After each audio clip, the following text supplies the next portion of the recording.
Moral mint కథలకు స్వాగతం. గీతకు ఏం చాలో అర్థం కాక గీత సీతను తీసుకొని బడిలోకి వెళ్ళి తరగతి గదిలో కూర్చుంది. ఆలోపు వాళ్ళ అమ్మకు ఏదో అవసరం వచ్చి దుకాణం దగ్గరకు వచ్చింది. దుకాణంలో ఆయన వాళ్ళ అమ్మతో మీ సీతకు యాక్సిడెంట్ అయిందని చెప్పాడు. అమ్మ కంగారు పడుతూ తరగతి గదిలోకి వెళ్ళింది.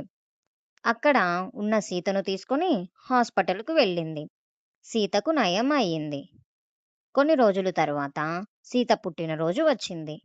సీత గీతకి వాళ్ళ నాన్న కొత్త బట్టలు తెచ్చాడు.